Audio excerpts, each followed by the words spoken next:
Bonjour, bienvenue à tous les amoureux de Jésus-Christ, que Dieu vous bénisse infiniment, c'est l'apôtre Harmonie. Vous nous retrouverez sur Facebook en tapant apôtre Olivier Cambola officiel, toujours sur Facebook apôtre Harmonie et sur Centre de Gloire Emmanuel et sur YouTube vous taperez Centre de Gloire Emmanuel, voilà, dans le bon ordre. Soyez remplis de joie, que Dieu vous bénisse infiniment.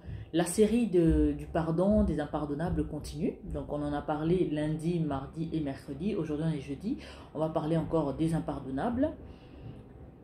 Et je veux vous donner des versets. Donc on a Hébreux 3, 15, Hébreux 3, 7 à 8, Éphésiens 4, 30, Ésaïe 63, 10. Donc on va développer la pensée de Dieu donc, sur ces versets. Donc je vais commencer par lire Hébreux 3, 15. Pendant qu'il est dit, aujourd'hui, si vous entendez sa voix, n'endurcissez pas vos cœurs, comme lors de la révolte. Donc il est bien dit, pendant qu'il est dit, donc on parle du Saint-Esprit, aujourd'hui, si vous entendez sa voix, n'endurcissez pas vos cœurs. Donc le Saint-Esprit parle, parce que si tu entends la voix de quelque chose ou de quelqu'un, donc cette chose-là ou cette personne parle. Donc le Saint-Esprit parle, on l'entend. Parce que le Saint-Esprit ne parle jamais à une personne qui n'est pas capable de l'entendre. Il se fait entendre à la personne. Donc la personne, quand tu entends quelque chose, tu es censé réagir. Donc je veux lire Hébreux 3, 7 à 8. Donc c'est pourquoi, selon ce que dit le Saint-Esprit, là on précise encore clairement, le Saint-Esprit, aujourd'hui si vous entendez sa voix, n'endurcissez pas vos cœurs, comme lors de la révolte, le jour de la tentation dans le désert. Donc on insiste encore sur le fait que, quand vous entendez sa voix, n'endurcissez pas vos cœurs. Donc, le Saint-Esprit est vivant, il parle, il se fait entendre. Donc c'est pas une entité, c'est pas un mirage, je veux dire c'est quelque chose. Enfin, si je peux dire quelque chose, c'est il parle, on entend. Donc il est vivant, il parle. On continue la pensée. Donc Éphésiens 4, 3. Éphésiens 4, verset 3. Pardon, Éphésiens chapitre 4, verset 30 plutôt. 30, excusez-moi. N'attristez pas le Saint-Esprit de Dieu, par lequel vous avez été scellés pour le jour de la rédemption. Je répète, n'attristez pas le Saint-Esprit.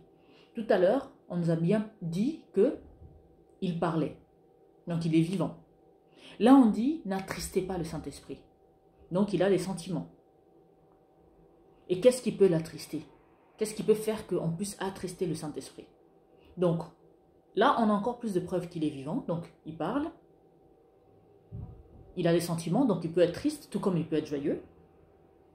On va continuer. Donc, Ésaïe 63, 10. Ésaïe 63, 10. Notre maison sainte et glorieuse, où nos pères célébraient... Ah mince, non. Là, je suis au chapitre 64, donc c'est... Ésaïe chapitre 63, verset 10. 10. Mais ils ont été rebelles, ils ont attristé son Esprit Saint. Et il est devenu leur ennemi, il a combattu contre eux. Donc là, on parle du Saint-Esprit, donc je répète. Mais ils ont été rebelles, ils ont attristé son Esprit Saint. Et il est devenu leur ennemi. Il a combattu contre eux.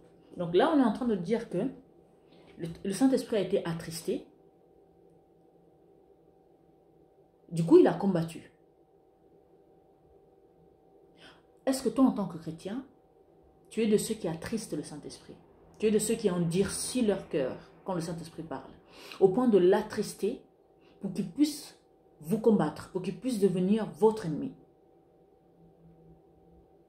Sachez que ce qu'on vient de développer là, c'est pour vous démontrer que vous avez des impardonnables.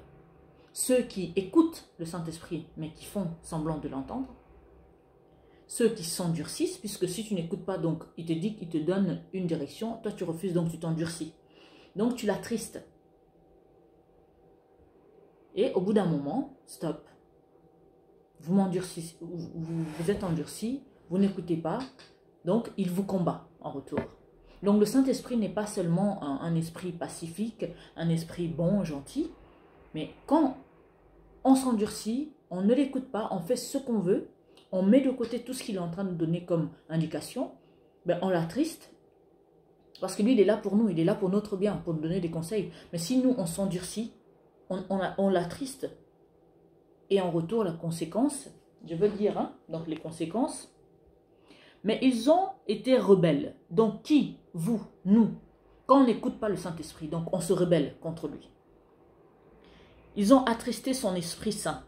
Donc le Saint-Esprit est devenu triste, il a été frustré, et il est devenu leur ennemi. Donc le Saint-Esprit est devenu maintenant l'ennemi de ceux qui s'endurcissent, qui ne l'écoutent pas, qui attristent le Saint-Esprit. Il a combattu contre eux. Donc du coup, le Saint-Esprit fait quoi?